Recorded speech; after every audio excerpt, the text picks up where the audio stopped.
Hola, hola, and welcome to Cultura and Cash. This is your host, Giovanna Gonzalez, otherwise known as Gigi, or the Finfluencer, the first gen mentor. I'm a financial educator, speaker, and best selling author. On today's episode, I'm going to answer some very specific questions I got about the book tour. My girl, Michael, aka the Bougie Budgeter, reached out and said, "Hey, can we chat about the book tour? Because I believe she's working on her own book." And I said, "You know what? Send me the questions. I'll make a podcast episode out of it because I'm sure other people have similar questions too." Before we get to Michael's questions, though, let's do a little bit of housekeeping at the top. First, thank you to everybody who came out to the Downey City Library. That was last week on Thursday. I had such a fun time meeting everybody. The library staff was kind enough to sponsor 15 books. So there was a raffle that was a part of the event too, which is a nice surprise. It's my shortest event that I've done. Typically my events are 2 to 3 hours. This one was almost an hour and a half, but it was good. I might try to do shorter events because, yeah, it's just way less energy. I did a reading. Typically, I do a panel, like a 40-minute panel. This time, I think I did like a maybe 15-minute reading, and then the rest was meet and greet. And it was great. I had a great time, and I think people really enjoyed the reading too. So, yeah, thank you, Downey City Library, for hosting me. Speaking of the book tour, I have my last book tour stop coming up. I am tired, y'all. I have been on tour since February. I've had events every other week since February, and we are now at the end of April. So it's been 3 months: February, March, April. Yeah. So I need a break. I am at this point with my last event, I would have done 9 events, and I'm ready. I'm ready to for the spring to pause and rest and recharge. This last book tour stop will be on Friday, April 26th. It'll be in Deerfield Beach, Florida. So that's in South Florida at a bookstore, a Latina-owned bookstore called Steamy Lit. I'm going to co-host it with my girl, Carla Santamaria, aka Carla, the first gen coach. The event will be a 2-hour event from 6:30 p.m. to 8:30 p.m. Be prepared to support this Latina-owned bookstore as they will have books available for purchase there. You can register for this free event by visiting my website, culturaandcash.com. If you scroll all the way to the bottom, you'll see the link to register for this free event. I can't wait to meet you.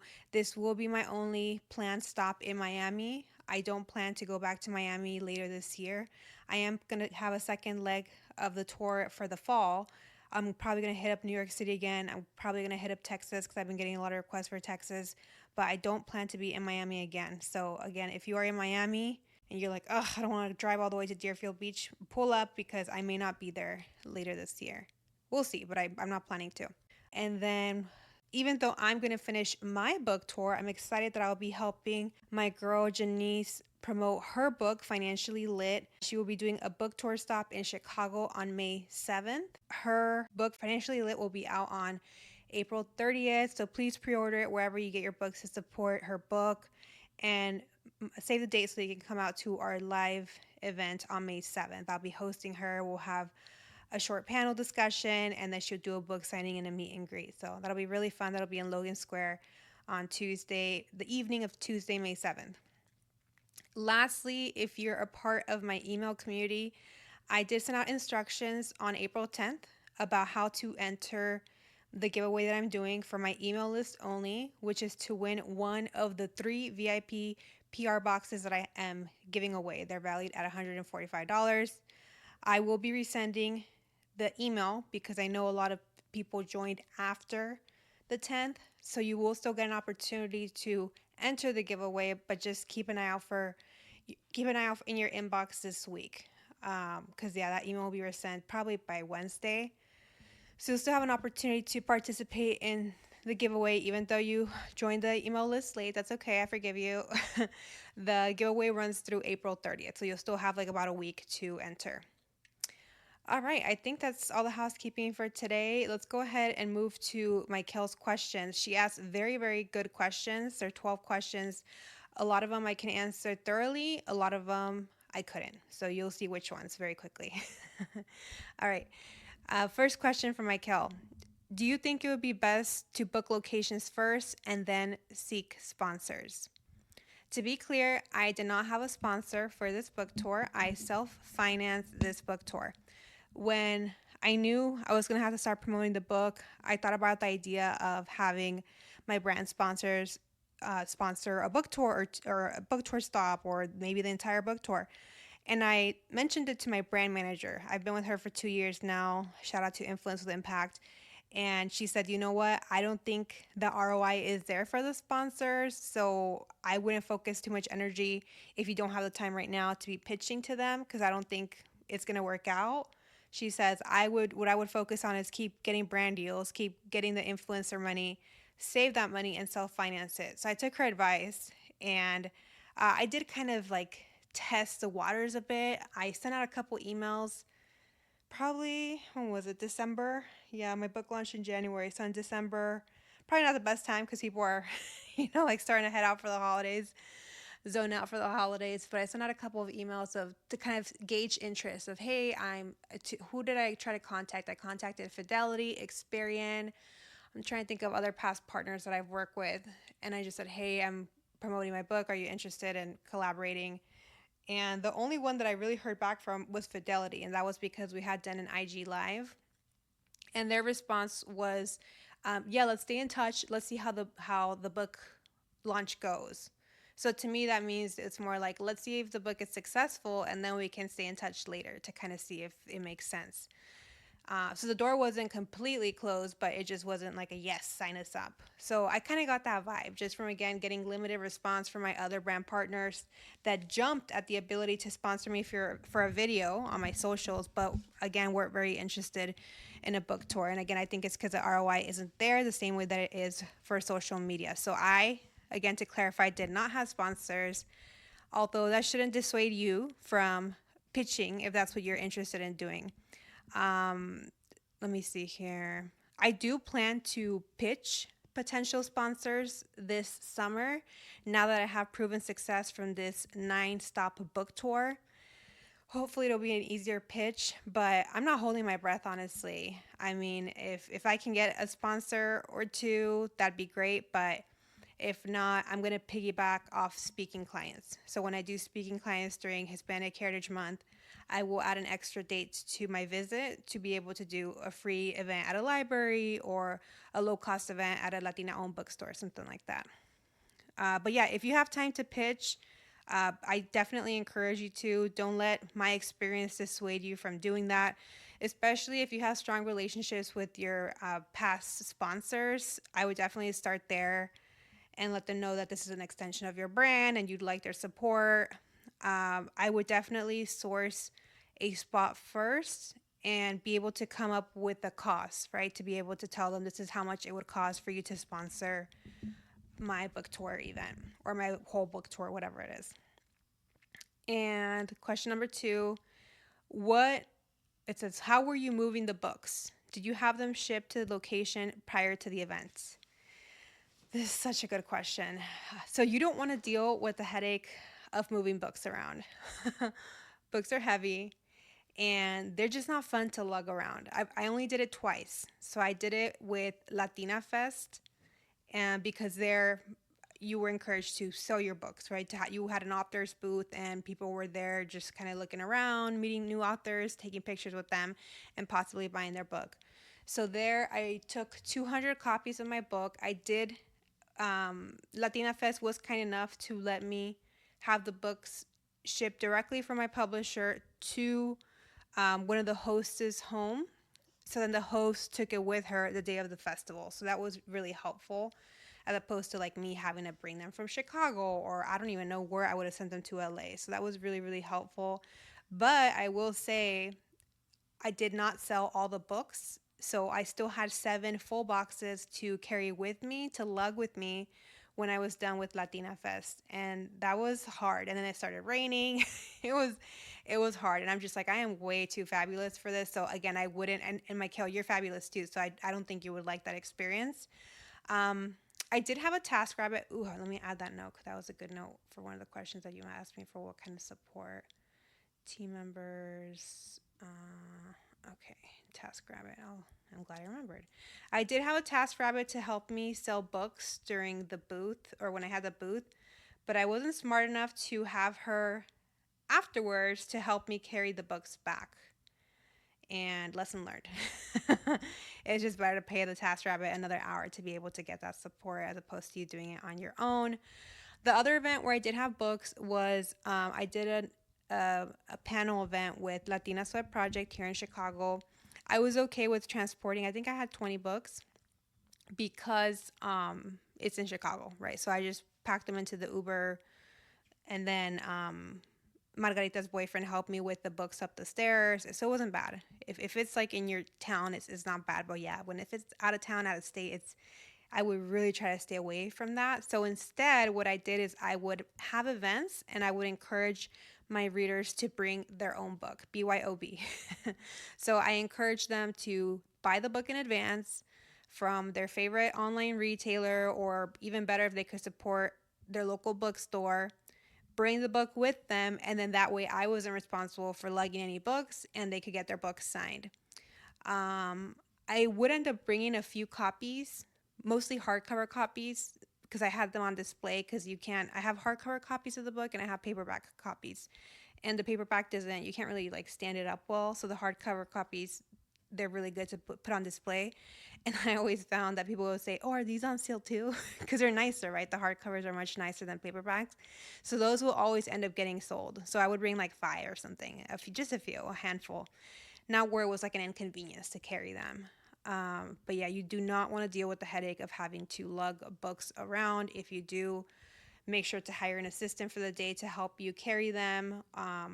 Or one time too, actually, I'm just remembering when I did the Berwyn, Illinois, so it's the Chicago suburbs. I did the Los Amigos bookstore. That was a Latina-owned bookstore. They hosted me, and she encouraged me to bring more books in case she didn't have enough. So I did bring, I think I brought a box, and I put it in. We have one of those little carts where you like, because we live in the city, so it's like a grocery cart, like I don't know what to call it. It's not like a real grocery cart, but it has like a bag. It's like what's it called? I don't know what it's called. But it's just like a small grocery cart, right? To lug all your groceries so you don't have to carry them. So I put the books there. So that was easy for me to transport them. But yeah, otherwise I would definitely get support. Or again, have events where you encourage your attendees to bring their own books. It's just much simpler that way. And that way too, you don't have to guess, am I going to bring enough books? Am I going to run out of books? Everybody brings their own copy and you're all set. Let me see here. Oh, speaking of the books that I did not sell at Latina Fest, those 7 boxes, I did have to have them shipped to Chicago. So again, that was an inconvenience, right? Like, okay, I'm in LA. I have 7 boxes of my books. I'm not just going to leave them here. Alejandra Campoverdi, my friend, was kind enough to say, "Hey, I'll hold them for you in my apartment. I have an extra room." And I was going to take her up on it, but then I'm like, they're just going to stay there. They're just going to stay stuck. I said, you know what? It just makes sense to ship them back home. So again, an added inconvenience to have to go to the post office and have them shipped out. That added like another 40 minutes to what was already a busy traveling day. So again, I really, really discourage any sort of like shipping back and forth of books. I actually think one of my boxes was lost. I don't even think it ever made it here. So that was like $100 of my author copies just lost. And then, now that I have these 6 boxes, I'm listing those paperback books that I have for sale online. They're signed copies. So before I was only selling hardcover signed copies. I was selling them for $40. They sold like hotcakes and I actually ran out. So I'm waiting for the new order to come in. But if you're interested in a signed copy, it would make a nice graduation gift. Graduation is right around the corner. Or even if you've read the book and now you want to gift it to your cousin or your sister or somebody else, you can go to culturaandcash.com to buy a signed paperback copy for $25. And that does include shipping. And it is a pretty good deal because if you go to Amazon or Barnes & Noble or anywhere else, the book is $18.95. So again, for $25, you get it signed. And that does include shipping. Third question from Michael. How do you develop the budget for each event? Okay, so I did a lot of research about the book writing process, the book launching process, the marketing process. I could not find a lot of current information on how to plan a book tour. I came across a couple of blogs, but they were outdated. So it just gave very generic advice of like, oh, call your library and try to partner with them. It's like, yeah, okay. So that wasn't really helpful. And it's funny because that's going to be my advice too, but I'll have a little bit more meat than that.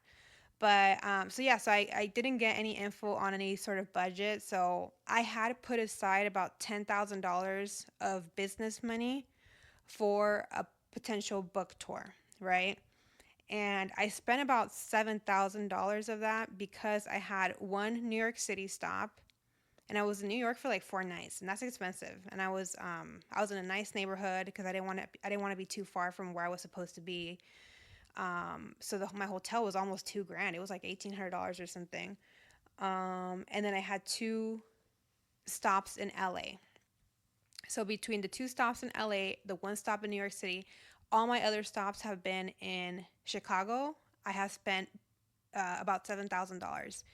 And I've made another podcast episode about the book tour, and I did mention, which you should listen to that if you haven't. I believe it's episode 10, um, where I say I regret having those two separate LA book stops. And looking back, it really was dumb for me to not combine the two because basically I went to LA in the beginning of March, and then I went again 2 weeks later, and for Latina Fest. And I should have just combined my Postres event in Bellflower with the same time that I had Latina Fest, and that way I would have just gone to LA once and paid for that expense one time.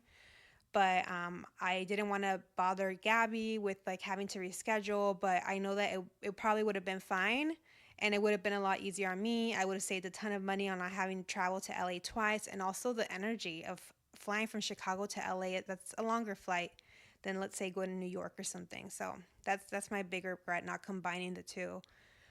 New York City went great though. I did have two New York stops. I had the NYU Latinx Alumni Club, and I had the World's Bureau Bookshop in Queens, New York. And I also had planned media while I was there. So that was, even though it was an expensive trip, it was very well worth it. Let's see here. Typically, yeah, the cost per book tour stop outside of Chicago was about 2,000 per city. Typically, the flight was around $600, and that's because I fly business class. Because otherwise, I just show up all cranky. So I'm like, this is a write off. I'm gonna do business class.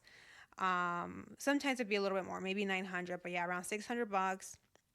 The hotels too. I spent close to between 800 to 1,200 bucks per stay.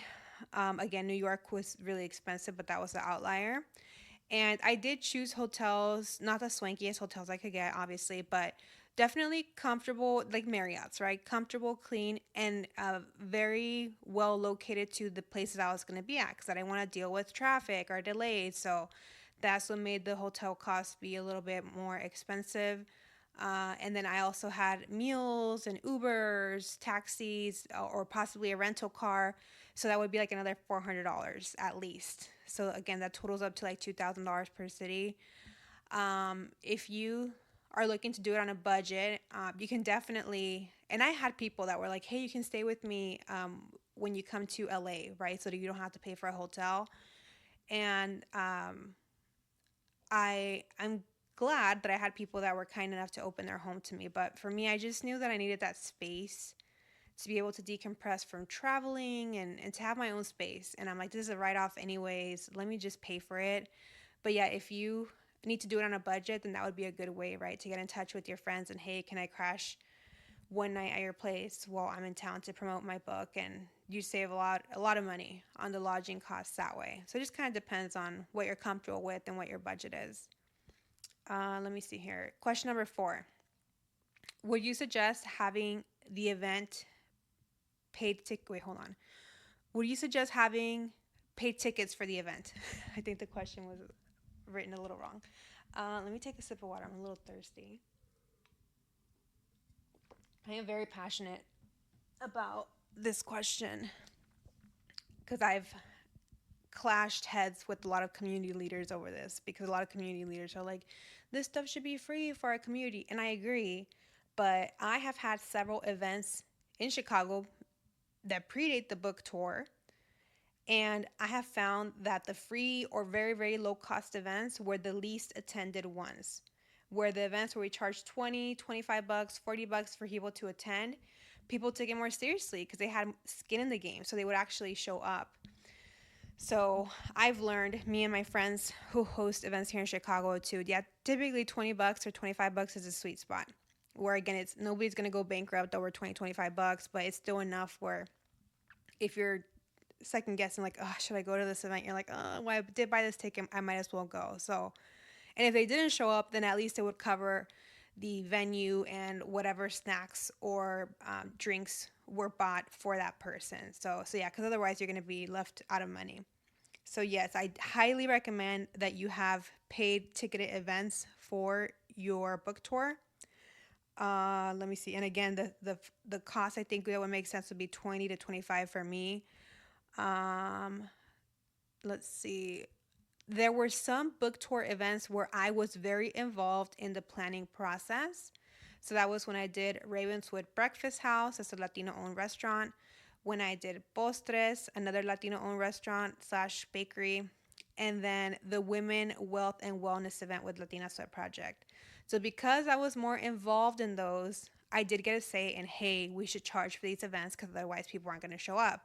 So we charged, yeah, around 20 bucks. I believe the Women Wealth and Wellness, which is with Latina Sweat Project, because they're a nonprofit, she wanted to keep it a little cheaper, so we did it 15 bucks. The one with the NYU Latinx alumni, I didn't have as much to do with the planning for that one, but they charged $15, which I'm glad they did because again, it just helps people stay accountable. I've also done free events, and those have been hit or miss, to be honest. So the free events that I've done, I did one at a Latina-owned bookstore. The attendance was okay. Uh, I think that if again tickets would have been sold instead of just for free, I do think people would have shown up. But what happens is Sunday comes around and you're like, oh, I signed up for this like earlier in the week and it sounded really cool and now I'm tired. And I get it. I've been there too, right? I just kind of want to chill at home. But that event had quote unquote sold out and it wasn't full, which means that not everybody that registered signed up. And I do think it's because the event was free. So that's why I'm against free events. My friend Gabby, what she does is she'll charge, let's say, yeah, $20 for an event, and then she'll put a disclaimer: nobody will be denied for lack of funds. If you have any issues paying, just DM me. And people that need to will take advantage of that and will contact her. So I've never felt the need to say that to my community. I feel like that goes without saying. When I launched my course, I had a lot of people in my DM saying, I really want to be a part of your investing course, but I don't have the funds. And I did offer a discount. So, yeah, I mean, for any of my events, nobody will be turned away either for lack of funds, but also no se pasen, like you guys actually have to show up. Let's see here. The other free event that I did was with the World's Bureau Bookshop. So that was with Book Papi in Queens, New York. I asked him, hey, is this going to be free or is there going to be some sort of cost? And I told him why I prefer to charge a small cost, a small fee. And he says, I've done these many times and I prefer to do them free for the community. And that's his bookstore, so it's his rules, right? So I'm like, all right, he knows his community best. And sure enough, it sold out right away, even though it was quote unquote free. And because he has a very tight community, they showed up. But it was also a small venue. It was like 30 capacity of 30 people or 35. So it was a small venue, but yeah, every single seat was taken up. And I do think it's because Adrian has done a really good job of nurturing his book community in Queens. So yes, it's hit or miss. But again, I personally have found more success when there is a little skin in the game, whether that's 15 bucks or 20 bucks. Question number 5. What are the key tasks that need to be done during the planning of each event? So again, all of this, we just kind of had to learn as we learn and go. What am I trying to say? Again, there was not a lot of information out on the internet about how to plan this. So luckily I had the support of my marketing strategist slash project manager, Vanessa Valentin. Hi, Vanessa. I know you listen to the podcast. She's been instrumental in planning this book tour because she serves as the middle person to be able to get this done. But so what are the key tasks? Definitely sourcing a venue, right? So I found it best to partner with bookstores or the library. The Downey City Library, which is the event I just had, has been the easiest out of all the events that I've had to be a part of because they took care of all the planning. They did all the setup, they created a landing page. I mean, really, all I did was show up. I showed up early, right? And then I also promoted the event on my own. So I think I made a post on LinkedIn, and then I made a video on Instagram and TikTok. So that was my lift, promoting it. But the actual setup, getting water bottles and everything like that, like I wasn't responsible for any of that, which is really nice. So yeah, try to partner with bookstores or libraries because they will do a lot of the lifting for you, and they do these events all the time. So they're well-oiled machines. If you're not able to find a bookstore or a library to host you, then plan to find a low-cost venue of your own. I really found that I like to partner with Latina-owned restaurants or coffee shops because typically they would close their restaurant or coffee shop in the afternoon. So the space was available in the evening for me to have events. And because I did it with friends, they were kind enough to not charge an event space fee, but then from the revenue collected from the tickets, we were able to pay some sort of fee, which is typically $500 for the 3 hours or something like that. Let me see here. Oh, another good tip is try to find a co-host in your area. I have done some of these book tour stops on my own, and some I've done them with co-hosts. So the one that I'm having that I mentioned at the top of the show in Florida, I'm getting Carla to co-host, and the reason for that is because it's where she lives, so she has a community out there, and also it's to get help with the marketing instead of you doing all the marketing push.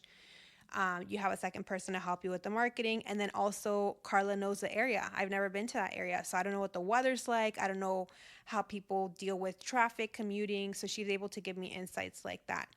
Um, for example, Janice, I noticed she's doing a lot of her book tour stops with co-hosts, and that's very smart. And I know it's because her PR people told her to do that. It makes sense to co-host with somebody who has a community or a presence in the city that you're going to, and then that way you can tap into their market and collaborate, right? So yeah, it's very, very smart. So I wish I would have done. I mean, I was pretty good. I mean, with Adriana Book Papi, I had reached out to him because we already had a relationship from TikTok. So again, they're tapping into his community. With Postres, I know Gabby has a strong community at Postres, so that was another way too. But yeah, it was like half and half. I say, oh, the Latina Sweat Project, very, very strong community here in Chicago, so very light lift for me. But yeah, the co-host makes it easy because it's also like people get two for the price of one, right? To come and see you at the event, and it just makes it more engaging because then you have somebody there to, have be the moderator, ask you questions as opposed to you just doing a monologue or something. What else are some key tasks? Decide on the format that you're going to have for your event. I've done two formats that have worked for me. So I've done most of my events have been a panel for 40 minutes and then an hour of meet and greet slash book signing, typically, something like that. Sometimes we go over. Oh, sorry. So 40 minutes of panel, 20 minutes of Q&A, and then, yeah, like an hour of meet and greet slash book signing. Uh, the minority of the events have been book readings. So the one I just did in Downey was actually a book reading. It was a 20-minute book reading. I read part of chapter 2 called Immigrant Money Habits That Keep Us Broke. And I'm so glad I read that section because people really enjoyed it. There were a lot of laughs. And I read another part of the book at another book tour stop, and it was a little bit more, I don't want to say dry. It was just more serious. It was more serious, but you live and you learn. So yeah, so definitely if you're going to do a reading, make sure to pick a good section of your book. One that isn't like a somber. It's like the first one I did. One that is very engaging and is a good conversation starter with your attendees. But what I preferred was a panel discussion with a Q&A. And also the reading would have a Q&A part. So yeah, the reading format is definitely if you have a shorter time span. So for example, for Downey, that was only supposed to be a 1 hour event. So I said, okay, great. We'll do 20 minutes or 15 to 20 minutes of a book reading, then a 10-minute Q&A, and then a 30-minute meet and greet. We actually went over to almost an hour of a meet and greet, and that happens. It's just a lot of people, and even with the timer, we just still go over. What are other key tasks? Once you've decided on a venue, what type of event you're going to have, how much you're going to charge for this event, you have to create a landing page for the event and set your ticket cost. For some of these events, I did it myself on ConvertKit. For others, the host would create their own landing page. So it just kind of depended on what the process was. Also, I encourage you to create a question bank. Shout out to Alexia, who helped me come up with mine for our very first event. She was a beta reader of my book, and she also had read the book once it was published. So she knew the book very well. So she was able to come up with probably 20 questions that were very, very good questions that anybody can ask to have a thoughtful discussion about the book topics and themes. And that just makes it easier for when, if you are going to have a moderator or a host, it just makes it an easier lift for them, right? Instead of them having to read your book and having to craft their own questions, you have a question bank of questions you can answer and that they can choose from. Oh, I will share here a hot tip. I found for my format of 40 questions, 40 minutes, that typically only fits 6 to 7 questions. So don't try to pack in 20 questions into a 40-minute panel. It's just going to be too much. Let's see here. And then, yeah, key tasks. I'll mention it later, but I'll mention it here too.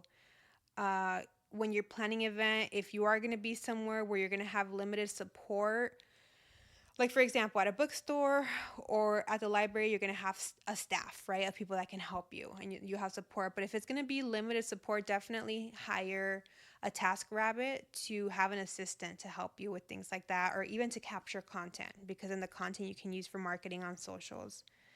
And then lastly, the other key task for getting the planning done for the events, I had the support of, again, my marketing strategist, Vanessa Valentin, and she would handle all the back and forth between me and the venue. If they had questions about what time are you arriving, what do you need a tablecloth, and she would also send headshots and blurbs and the book cover and everything that they needed to promote it on their end. All right, we're about halfway through with these questions. The other ones won't be as long because I'm not as experienced in what she asked me, but let's go.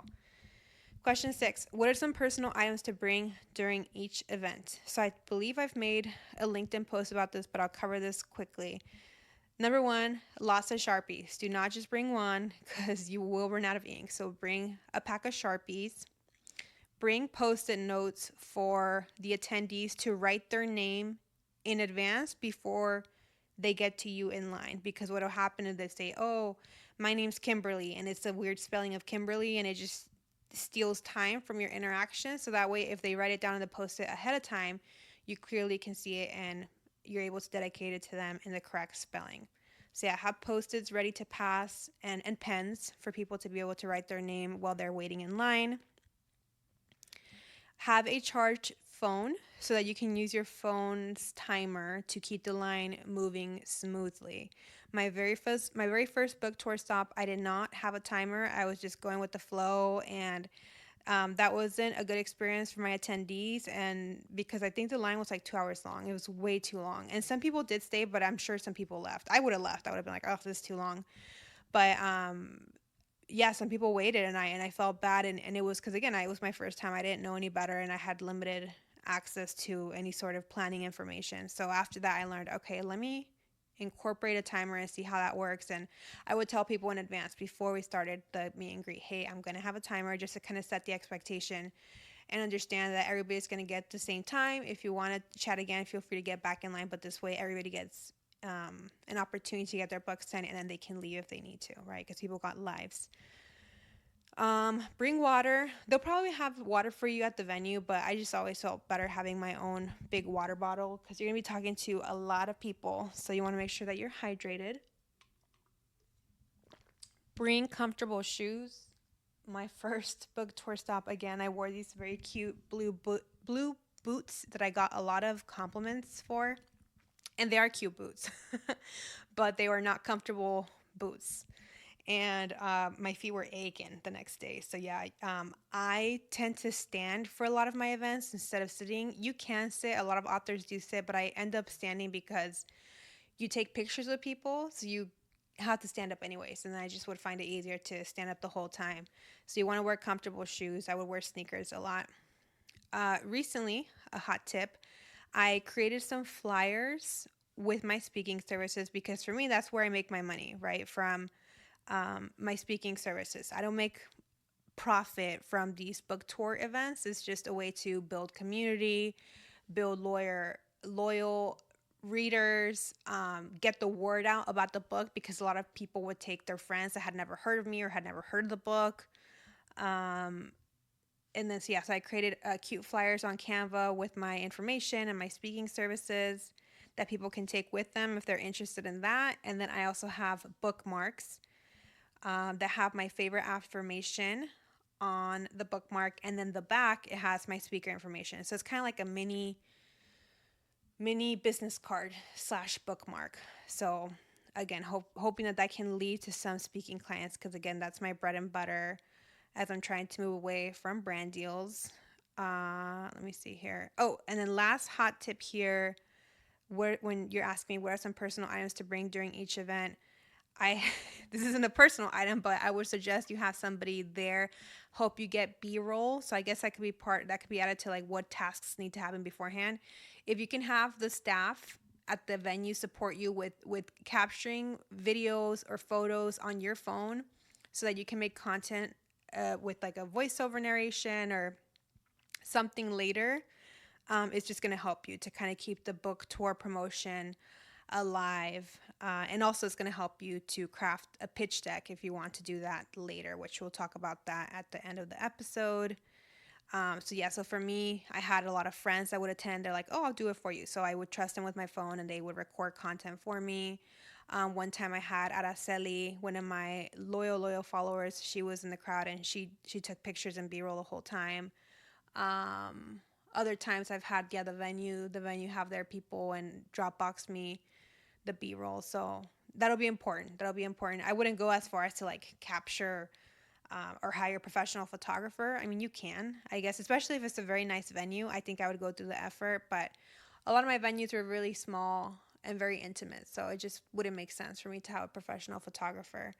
Noemi, shout out to Noemi. Noemi was with me in Queens, and yeah, she took a bunch of B-roll for me, which I still haven't shared, for me to promote the book tour stop that I had at with Book Papi.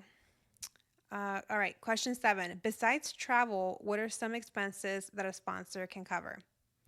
This is hard for me to comment because, again, I didn't have sponsors. But what I have heard is that if you do secure sponsors, they can also pay you an appearance fee, which can be a couple $1,000s depending on how big your brand is. It can be between $5,000 to $10,000 to $15,000 is what I've heard. And besides their travel, they should also be covering the venue costs as well as a certain amount of copies that are free for, let's say, I don't know, the first 20 attendees, the first 50 attendees, whatever it is. Because that just incentivizes people to show up. Again, sorry, I don't have a lot of information because I don't have experience with that. Question number 8. To what extent did your marketing help with marketing the individual events? That was mostly left up to me. I did a lot of the marketing for all my events. I've always mentioned my events in my newsletter. I mentioned them on the podcast, like I did earlier at the top of the show. I make carousel posts or videos on Instagram, TikTok, or LinkedIn. Yeah, promoting the event. I will post on stories several times, sharing the event. I also had friends, fellow content creator friends that would organically share, hey, she's going to be in LA. Hey, she's going to be in New York. And that was great to get the word out. And looking back at that, I could have been proactive about identifying who those people would be and asking them over DMs, hey, would you mind sharing this since I'm going to be in your area? And they probably would have likely shared it because it's just a quick share on stories. And I think that could have helped. I mean, I didn't have a problem with attendance, but if you're trying to get the word out, that's just gonna make it easier because you're having the support of somebody in that area. Let me see here. Yeah, so for example, for the Downey City Library, I had La Susie from the Straight Up Sisters podcast. She organically on her own shared, hey, Giovanna, our past podcast guest, will be on in the city in Downey. Make sure to pull up and support. And I had, I believe, 3 women. They told me, hey, I came because I found out you were coming from Susie's Instagram story. So that was really cool. That was really cool because, again, they're from that area. So they were able to influence people to come and support. So that was great. Let me see here. Oh, something that I did that I think was really smart, and again, I had to come up with this on my own, was that I did give my newsletter community, aka my email community, first dibs on my tickets because the venues were small. Again, I mean, the smallest venue I had was 30 people. The biggest venue, probably 75 or 80. So the tickets would sell out fast, especially because I went to major cities: LA, New York, Chicago. So I consider my email community my most loyal people, which is why I give them access first. And sometimes the email community would sell out the tickets. It wouldn't even make it to socials. For example, the Book Papi event is sold out within an hour. I hadn't even had a chance to post it on and promote it on TikTok and Instagram yet because it's sold out right away. And it makes sense, right? It's in New York. There's a lot of people in New York. So I always encourage people to sign up for my newsletter because I'm like, you're going to be the first to know when those tickets are available and you'll get first access. So it's a good way to build your list too. So that's great. And then the only event I didn't promote as much was the Latina Sweat Project. And that's because that event was very different from my other book tour stops. So my other book tour stops were heavily focused and centered around my book. So either my brand or Cultura and Cash or the teachings of the book. With the Latina Sweat Project, the event that I did in Chicago, shout out to anybody who attended, that one was called Women, Wealth, and Wellness. And we did yoga, and then we had a panel discussion about the importance of financial literacy. And then at the end, we broke off into groups, and I went into a vendor booth in the back and I sold my book in the back. So again, my book wasn't centered, and I liked that because I needed a break from it and I just wanted to be a part of something else. So I had a really good time at that event. But because, again, it wasn't solely me, I didn't have to market it as much, especially because Latina Sweat Project has a very, very engaged community and loyal community in Chicago. So those tickets sold on their own. I think I reshared on stories a couple times and on my newsletter maybe, but yeah, that out of all of them, that's the one that I promoted the least, and it still did very well because of the strong community that Latina Sweat Project already has. Question 9, and we're getting towards the end. What roles, team members, would you suggest outsourcing or getting help with during the planning and execution of your book tour? Great question. Number 1, I organized all my events on Trello, and that was incredibly helpful. I know there's different project management software. There's Monday.com. There's Asana. I personally like Trello for this book tour and for everything book launch. Everybody that's seen my Trello board, it's like, wow, you came up with this? And I'm like, yep. And they're like, how? I'm like, I studied a lot. I did a lot of research, listened to a lot of podcasts, watched a lot of YouTube videos. So yeah, I was able to develop a strong marketing and launch strategy, and I have it all on my Trello board. So anybody on my team has access to it. I also had my graphic designer slash website designer, shout out to Project Creativa, create carousel posts to promote the events so that I could plug and chug people's headshots, my name, the venue address, things like that. But what I found is that most of the time the hosts would create their own. And I would typically use their landing page as the green screen for my video when I would promote the event. So that would be like a quick 15 to 30-second video promoting the event. Go to the link in bio to register and showing the landing page in the background. So that was very easy to film. What other kind of support can you get or outsourcing to plan or execute? Looking back, I would have had my virtual assistant set up automation links to register for the book tour events. I mean, it wouldn't have made sense for all of them because, like I said, New York City Book Papi is sold out right away. So it wouldn't even have made sense for Laura to create that because it wasn't needed. But maybe for Latina Fest, especially because Latina Fest had such big capacity, it would have made sense to make an automation. Oh, if you want to register for Latina Fest or buy tickets, comment Latina Fest and I'll DM you the link, and that would have made it easy for people to sign up. Although there was plenty of people at Latina Fest, but maybe that could be a way to again make it easier for people to find you and to register.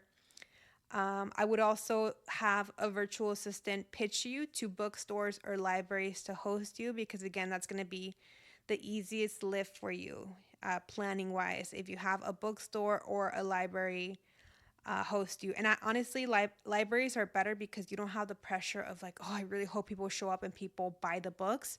Where with bookstores, you do have that pressure, right? You want to do right by this small independent bookstore that's using their time and energy to promote your book in hopes that they'll be able to make some sales, right? So you got to prepare your people for like, you got to come and support this bookstore that's hosting me. So buy a book or two from this business. And again, with the libraries, it's a free event. It's taxpayer money, right? So you don't have that pressure. But I did a mix of both, and I really, really liked it.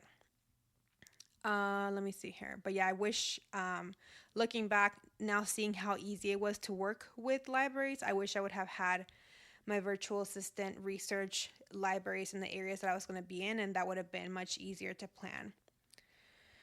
I should have also had my assistant arrange my travel. She's probably listening to this and she's like, girl, I could have like done that for you.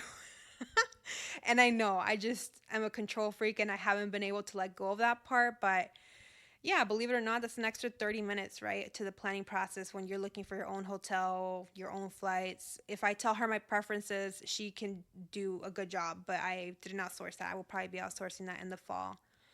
And then definitely a project manager or event planner to help you be that middle person like Vanessa was for me. Because again, if I would have had to manage the back and forth of setting up everything for this event, it would have been so overwhelming with everything else that I'm doing. I'm doing press, I'm doing podcast interviews, I'm creating content, I'm doing speaking. It's too much for one person. So you definitely will need the support. And then to actually execute when you're there, again, you want to ask staff or whoever's going to be supporting you at the event to help you with the timer or with taking photos, because everybody's going to want to take a photo when they do a meet and greet with you. Some people have their friends, so their friends will take the photo for them. But if they're alone, it's helpful if one of the staff members is like, oh, I'm just waiting here and I'll take the picture. And again, if there's no staff that can help you with that, you can hire a task rabbit. That's what I did for Latina Fest, and that was very helpful. Excuse me. Finishing up here, question number 10. How early do you suggest reaching out to potential hosting venues? I reached out about 2 to 3 months in advance. I would plant the seed early. Hey, I'm thinking about going to LA. Gabby would love to collaborate with Postres. What do you think? Oh yeah, girl, let's plan for March. We'll talk more as we get closer, right? So yeah, 2 to 3 months. With Steamy Lit, which is the one I'm doing in Florida, this is the one that I've had the shortest turnaround with, so that'll be interesting to explore or to see what that looks like. So I'm going to promote it as much as I can in a week and a half. The Florida trip kind of came out of nowhere.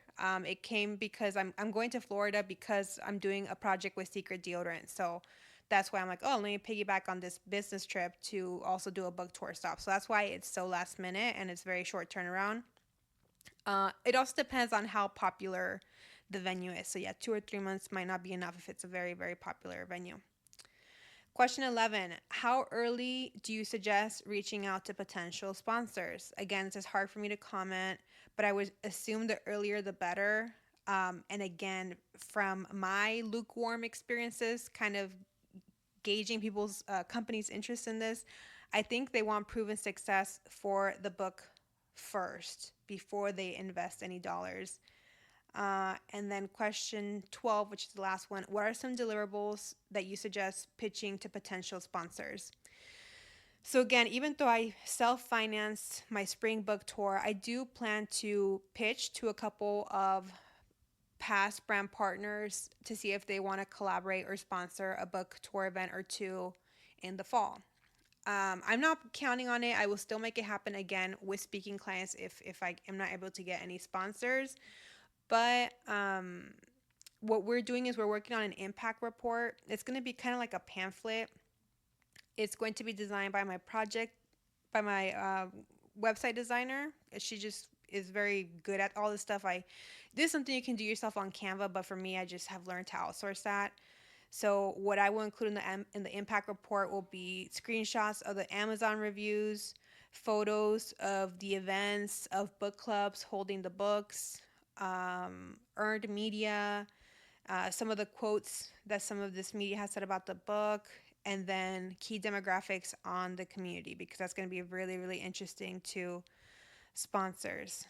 But yeah, I myself, having created a pitch deck, I wouldn't make something too lengthy, too overwhelming. Maybe, I don't know, no more than like 10 slides. Even that seems kind of a bit much. But I think I'll have a much easier time pitching for the fall now that I have proven success for my events in the spring than when I pitched in December, January, when people are like, let's see how this book goes. We don't know if it's going to be well received, if it's going to be crickets, if it's going to be loved. So now that I have all the receipts of how good the book has been doing, how good the book tour has been doing, I think now it'll be much of an easier sell. But again, I'm not holding my breath. If I need to make it happen on my own, I will. Hopefully, it won't be as expensive as it was this first time. I'm sure I'll be back in LA in the fall. Again, I plan to be back in New York. I want to go to Texas, either Dallas or Houston, but I need to get a speaking client. And then where else was I trying to go? I think that was it. Like Texas. Oh, San Francisco. And I'm trying to make it to the Bay too. So again, I'm trying to work with speaking clients in that area. Maybe that means offering them a discounted rate so that they can have me and that I'm able to make a book tour stop that way. But, which by the way, if anybody that's listening is in the Las Vegas area, I am looking to make a book tour stop in Las Vegas in the middle of the summer in August for personal reasons. So if you are listening and you either know someone in the area or you are from the area and you can connect me to either a college, a university, an employee resource group that's in that area, even a high school, slide into my DMs on Instagram and let me know, because again, I can offer a discounted rate since I plan to be there for personal reasons anyways. Anywho, I hope this episode was helpful. I know it was very detailed, probably not as relatable to an everyday listener, but I know that I do have a lot of aspiring writers and authors that listen to this podcast. So I hope that this information was helpful, especially because, like I said, when I tried Googling it, there wasn't much updated information on the ins and outs of a book tour. I will see you next Money Monday. Thanks for listening. Please don't forget to rate and subscribe. See you then.